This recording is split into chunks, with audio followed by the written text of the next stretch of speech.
பாரிசலா நீ சொல்கிற இந்த மாதிரி பிராமணர்கள் வேறு, பார்ப்பனர்கள் வேறு, ஐயர் ஐயங்கார் தமிழர்கள், ஸ்மார்த்த பிராமணர்கள் வேறு அப்படின்னு சொல்கிற. ஆனால் இது மிகப்பெரிய தவறு. இதுக்கு நம்ம பிராமணர்களோட உண்மையான வரலாறு எடுத்து பார்த்தா தான் தெரியும். ஆனால் உனக்கு அந்த வரலாறு தெரியல. நீ ஜஸ்ட்டு எவனோ சொல்கிறான்றதுக்காண்டி நீ ஒரு கதையை கட்டிவிட்ற, இல்லை நீயாவே யோசித்து ஏதோ ஒரு கதையை கட்டிவிட்டான்னு கூட தெரியல. ஆனால் நீ சொல்கிறது மிகப்பெரிய தவறு. இதுக்கு நம்ம ஃபஸ்ட்டு பிராமணர்களோட உண்மையான வரலாறு என்ன, அதுக்கு நம்ம ஃபஸ்ட்டு பிராமணர்கள் பயன்படுத்துகிற பட்டத்துக்கு பின்னாடி இருக்கிற வரலாறு என்னன்னு பார்த்தா தான் நம்மளுக்கு அது தெரியும். ஃபஸ்ட்டு பார்ப்பனர்கள்னால் என்னென்னு பார்ப்போம். பார்ப்பனர்கள்னால் அதுக்கு என்ன அர்த்தம்னா, பிராமணர்கள் அப்படின்ற வடமொழி சொல்ல தமிழாக்கம் பண்ணால் அதுதான் பார்ப்பனர்கள். பார்ப்பனர்கள்ன்றது இந்த மாதிரி வானியல் சம்மந்தமான விஷயத்தில் கொஞ்சம் முன்னேறின இவங்களாக இருக்காங்க அப்படின்றதுலாம் அர்த்தம் கிடையாது. பார்ப்பனர்களுக்கு என்ன அர்த்தம்னா, பிராமணர்களை பார்ப்பனர்களை தமிழில் கூப்பிடுவாங்க.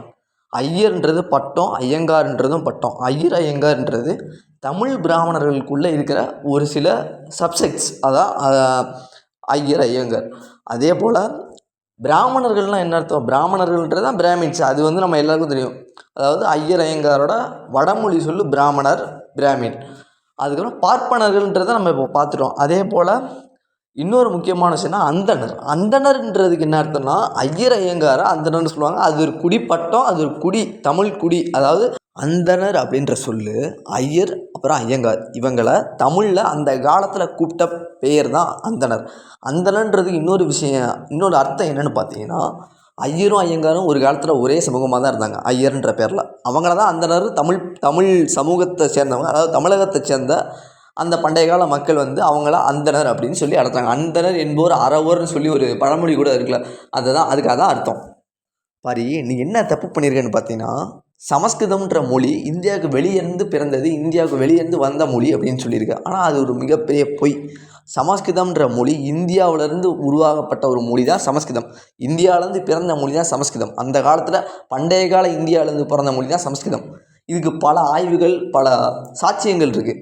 ஆனால் நீ என்ன சொல்லியிருக்கணும், பிராமணர்கள் வெளியேருந்து தான் வந்தாங்க, ஆனால் சமஸ்கிருதம் இந்தியாவிலேருந்து பிறந்துச்சு அப்படின்னு சொன்னால் உன்னை யாரும் மதிக்க மாட்டாங்க, சிறப்பு கழட்டி அடிப்பாங்க. நீ என்ன சொல்லியிருக்கணும்னு பார்த்தீங்கன்னா, பிராமணர்களும் வெளியே தான் வந்தாங்க, ஆனால் சமஸ்கிருதம் இந்தியாவிலேருந்து தான் பிறந்துச்சு, பிராமணர்களுக்கு மொழியே இல்லை அப்படின்னு சொல்லியிருந்தா கூட நீ சொல்கிற விஷயத்தில் ஒரு வேல்யூ இருக்கும். ஆனால் அதுவும் பொய் தான்.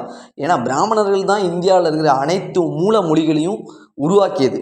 சமஸ்கிருதமாக அவங்க உருவாக்கியது தான், தமிழும் அவங்க உருவாக்கியது தான். ஈவன் அகத்திய முனிவர், தொல்காப்பியர் இவங்கெல்லாம் தமிழ் பிராமணர்கள் தான். இதுக்கு நிறைய சான்றுகள் இருக்குது. ராவணனை வேறு நீ பிராமணன், ராவணன் சுத்த தமிழ் பிராமணன். ஆனால் நீ என்ன சொல்கிற, பிராமணர் அவர் அவர் ஒரு பிராமணர் கிடையாது, அவர் ஒரு தமிழர். இந்த மாதிரி நிறைய விஷயங்கள்லாம் சொல்கிற. இதுக்கான ப்ரூஃப் கிடையாது. இன்னொரு வேடிக்கையான விஷயம் என்னென்னா, நீ இன்றைக்கி ப்ரூஃப்னு சொல்லி எடுக்கிற எல்லா மெட்டீரியல்ஸுமே பிராமணர்களால் தான் உருவாக்கப்பட்டுச்சு. பிராமணர்கள் தான் அதை தமிழ் சமூகத்துக்கு கொடுத்தாங்க. இதுக்கும் நிறைய சண்டைகள். உவே சாமிநாத ஐயர்லேருந்து எத்தனையோ பிராமணர்கள் தான் தமிழ் சமூகத்தை மேம்படுத்தி கொண்டு வந்தாங்க. ஆனால் நீ என்ன சொல்கிற, அவங்க சொன்னதெல்லாம் இல்லை, நீ தான் தமிழனை சுற்றி தான் உலகமே ஓடுது, இல்லைனா உங்களை சுற்றி தான், நீ சொல்லக்கூடிய அந்த தமிழ் குடிகளை சுற்றி தான் உலகமே ஓடுதுன்ற மாதிரி நீ ஒரு சீன் காமிச்சிட்ருக்க. இதுக்கு எந்த ப்ரூஃபுமே கிடையாது. அதை தான் நான் சொல்ல விரும்புகிறேன். கடைசியாக நான் ஒன்று சொல்ல நினைக்கிறேன். அது என்னென்னா, ஸ்மார்த்த பிராமணர்கள் தமிழர்கள் கிடையாதுன்னு சொல்லி நீ சொல்லியிருப்ப. அது மிகப்பெரிய தவறு.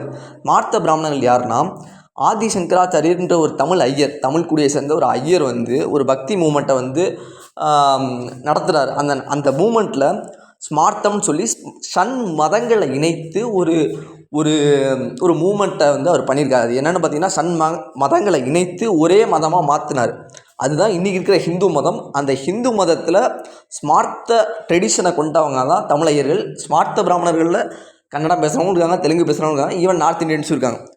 அப்போ தமிழ் பேசுகிற ஸ்மார்த்த பிராமணர் தமிழர்கள் தான், ஐயர்கள் தமிழர்கள் தான், ஐயங்கார்கள் தமிழர்கள் தான், தமிழ் பேசுகிற ஸ்மார்த்த பிராமணர்கள் தமிழர்கள் தான். இதுதான் உண்மை. தயவு செய்து இந்த மாதிரி பைத்தியக்காரங்களை வளர விடாதீங்க. அது இந்த நாட்டுக்கு கேடு, இந்த சமூகத்துக்கு கேடு, உங்களுக்கு கேடு, இந்த பிரபஞ்சத்துக்கே கேடு, எல்லாருக்குமே கேடு. தயவு செய்து எது உண்மையோ அதை அலசி ஆராய்ச்சி அதை சர்ச் பண்ணி அதுக்கப்புறம் அது உண்மை அப்படின்னு தெரிஞ்சதுக்கப்புறம் அந்த பரப்புகள் இந்த மாதிரி பைத்தியக்காரங்களை வளர விடாதீங்க. அது எல்லாருக்குமே கேடு. நன்றி, தேங்க்ஸ்.